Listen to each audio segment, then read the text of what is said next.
सबसे बड़ा आतंकवादी भाजपा। मनमोहन सिंह को कलंकित करने के लिए नरेंद्र मोदी को देश से माफी मांगना चाहिए था। यह चर्चा का विषय नहीं है। डॉलर का 80.5 चर्चा का विषय नहीं है। सबसे बड़ा आतंकवादी भाजपा सपोर्ट करती है, यह चर्चा का विषय नहीं है। चुनाव लड़ने के बाद एक भी जिसको यह भाजपा आतंकवादी बनाती है जेल में नहीं होता है। चलो, यह विषय नहीं है।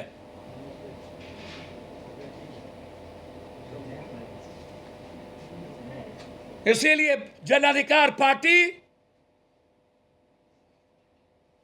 पलायन, कोसी सीमांचल के बाहर फरक्का बांध को तोड़ो, मगध की पानी, अग्निवीर और अग्निपथ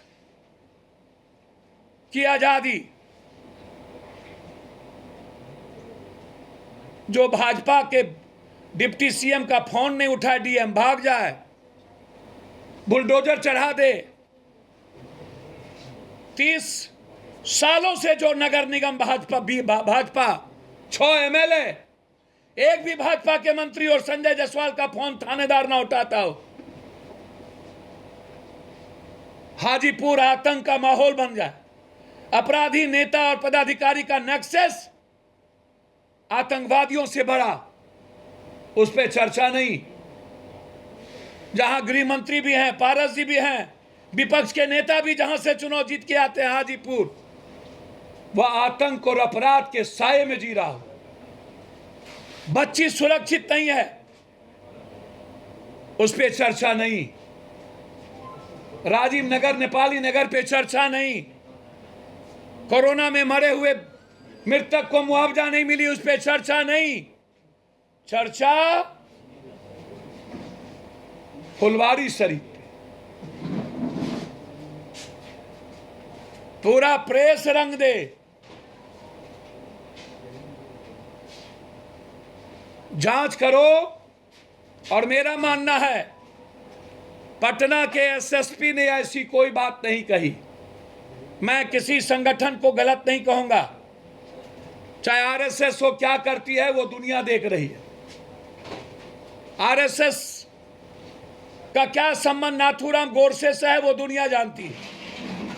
आरएसएस के अंग्रेजों से क्या भूमिका है दुनिया जानती है। ब्रिगेडियर उस्मान जी की जयंती है आज, जिन्होंने पाक सेना अध्यक्ष का पद ठुकराकर भारत का सिपाही बनना कबूल किया था। पाकिस्तान से कश्मीर की रक्षा हेतु पहली शहादत दी। और आज नौशेरा के उस शेर उस्मान जी के खानदान के हामिद अंसारी जी की देशभक्ति पर अंग्रेजों के मुखबरों की संतान सवाल उठा रहे हैं। पहला संतान था इस देश का अब्दुल हमीद अंसारी का खानदान, जिसने पाकिस्तान के खिलाफ शहीद हुए थे और वहां के सेना अध्यक्ष नहीं बन करके भारत का सैनिक बना।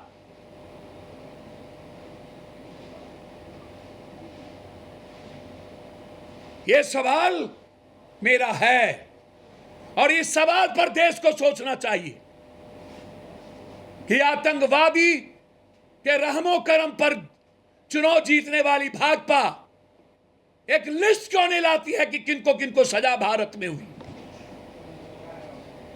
कसाब और अफजल गुरु को फांसी मिली तो कांग्रेसियों ने दी, यदि वो जिंदा होता तो वो भाजपा ही होता।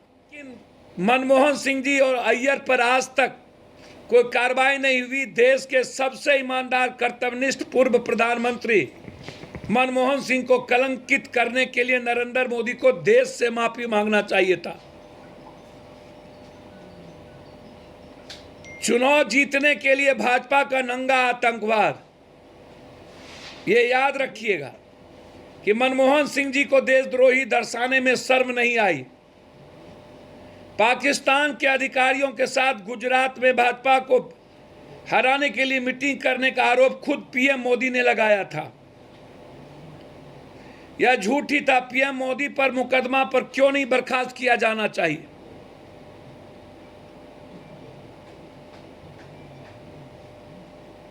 शाहिद अली खान जो मिनिस्टर हुआ करते थे, आज हम सब के बीच नहीं है।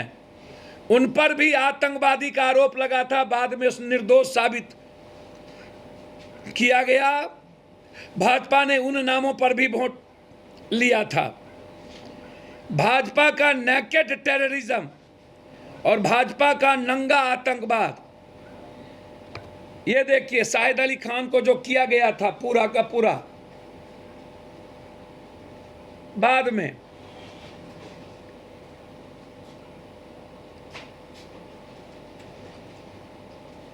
मैं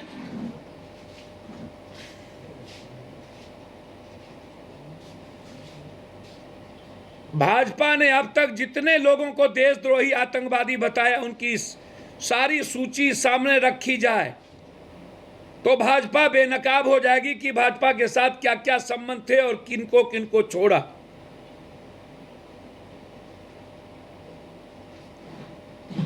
अधिकांश मामले में लोग आरोप मुक्त हो चुके हैं। अधिकांश मामले में हमेशा भाजपा चुनाव के वक्त ऐसी चीजों को कवर करके सुर्खियों बटोरने में लगे रहते हैं और चुनावी लाभ उठाकर वो रफू चक्कर हो जाते हैं। मेरी मांग है कि भाजपा शासित राज्यों में जितने मुस्लिम युवा संगठनों को देशद्रोही या दलित को आतंकवादी या सिख को जो आरोप लगाए हैं, आक्षेप में कानूनी कार्रवाई क्या की, उस पर श्वेत पत्र जारी करे। कितने मुकदमे हुए, कितने की गिरफ्तारी हुई, कितने वर्ष जेल में रहे और कितने कमलों में चार्जशीट दाखिल किया गया। अधिकांश मामले में चार्जशीट तक दाखिल नहीं हुए, सब निकल गए। इस पर हमारी एक कोर कमेटी तथ्य जुटा रही है, सच्चाई सामने लाएंगे। भाजपा तो भाजपा मुंह दिखाने के काबिल नहीं होगी। अब आप हमको एक बात बताइए और इसको जरा ऐसे समझने का प्रयास करिए। भाजपा के लोकतंत्र की कहानी जुमलाबाजी, बाल बुद्धि, कोविड स्प्रेडर, स्नूप गेट, गद्दार, गिरगिट, घड़ियाली आंसू, काला दिन, दंगा दलाल, भाजपा ने खुद आईने में देख इन शब्दों का चयन कर राज्यसभा से लोकसभा से एक चिट्ठी फरमाइश किया है कि इस शब्द का प्रयोग लोकसभा राज्यसभा में अब नहीं होगी, मतलब डेमोक्रेसी। और आज की सर्वे है, नाइजीरिया से भी ज्यादा गरीब भारत हो चुकी है नाइजीरिया, और 80.5 से ज्यादा डॉलर का रुपया जा चुका है। यह चर्चा का विषय हिंदुस्तान में क्यों नहीं? एजुकेशन पर 27% टैक्स इन्होंने बढ़ाई, 17% कपड़े पे। महंगाई श्रीलंका से ज्यादा, कुछ स्टेट तो श्रीलंका से ज्यादा कर्जदार हो चुके हैं, जिसमें पंजाब भी है, और भारत 93 से ऊपर। और जब बिहार आए प्रधानमंत्री जी, तो सत्ता पक्ष के साथ विपक्ष ने प्रधानमंत्री की बड़ाई करने में और उनको वाहवाही करने में कोई कसर बाकी कि मोदी जी आपने, अब उनको क्या बोलने आया क्या नहीं बोलने आया वो आपके व्याख्या कीजिए, लेकिन उन्होंने मोदी को बधाई दी कि आपने अच्छे लोगों को देश में मेडल दिया। कि क्या क्या किया? जब मोदी जी आए, सबसे पहला सवाल सदन और विपक्ष के एक नेता या विधायक, फर्स्ट बार राजा हरिश्चंद्र सत्यवादी के धरती पर जब उन्होंने जुमलेबाजी शुरू की थी, तो पहला जुमला था 1.25 लाख करोड़, 1 रुपया नहीं दिया। दूसरा जुमला था विशेष राज विशेष पैकेज, नहीं दिया। तीसरा जुमला था मोतिहारी के धरती पर चीनी मिल नहीं, उसकी जमीन माफिया बेच दी, खत्म हो गया। तीसरा जुमला था बाढ़ में फड़क्का ओवरब्रिज को खत्म किया जाएगा, क्योंकि 70% गाद जम चुके हैं, बिहार नाश हो जाएगा। 1 रुपया नहीं दिया। चौथा जुमला था जमालपुर रेलवे फैक्ट्री को यूनिवर्सिटी बनाई जाएगी, एक बार चर्चा नहीं हुई। मिथिला कोसी सीमांचल से बाढ़ की मुक्ति के लिए नीतीश के साथ हवाई सर्वेक्षण किए थे और मात्र 500 करोड़ की घोषणा की, 1 रुपया नहीं दिया। मगध में पानी लाने के लिए इन्होंने घोषणा की, मगध बर्बाद हो गया, 1 रुपया नहीं दिया। पलायन रोकने के लिए भाजपा का पहला मुद्दा था, 1.25 करोड़ से ज्यादा पलायन हो गए, 1 रुपया नहीं दिया। पटना यूनिवर्सिटी को सेंट्रल यूनिवर्सिटी नहीं बनने दिया, 1 रुपया नहीं दिया। बंद पड़े फैक्ट्री के लिए विशेष पैकेज की बात थी, 1 रुपया नहीं दिया। दुनिया की सबसे ज्यादा गरीब हेल्थ और एजुकेशन पर पैसे देने की बात थी, नहीं दिया। जीएसटी का पैसा जो बकाया है बिहार को नहीं दिया।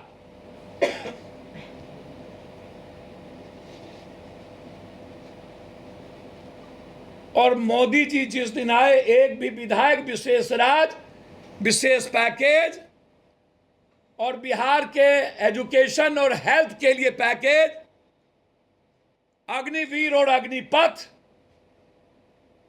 कोरोना में जो लोग मरे उसको रुपया नहीं मिली उस पर, आरबीआई पर और बेरोजगारी पर कोई चर्चा।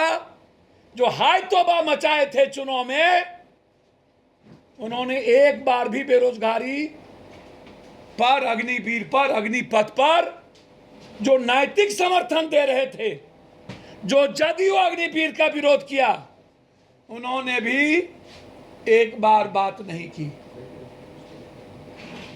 और प्रधानमंत्री जी बिहार को ठेंगा दिखा के बिहारियों को चला गया। नाथूराम गोडसे से शुरू हुई भाजपा की यात्रा,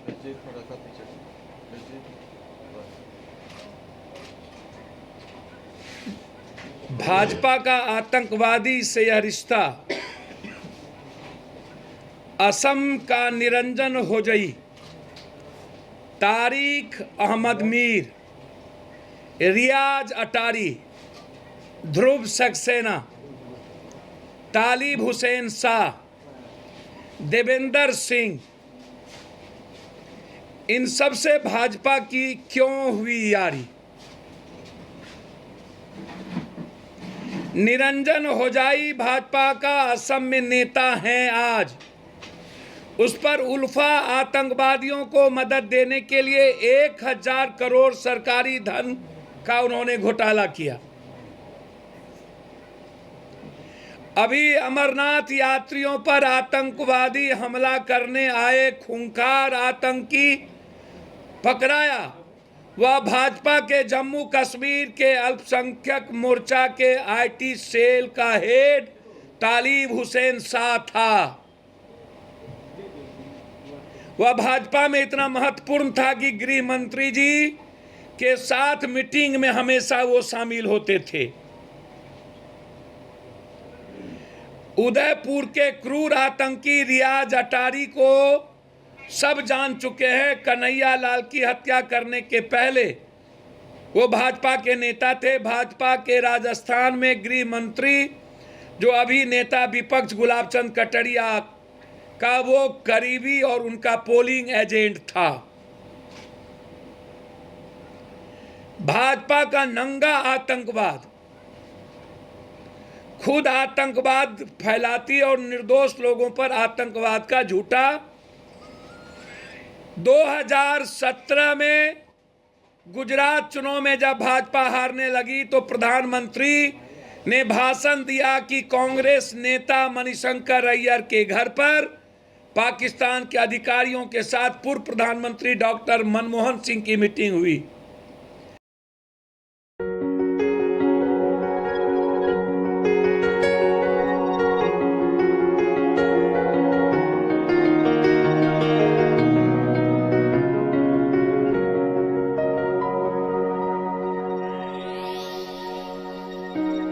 हो।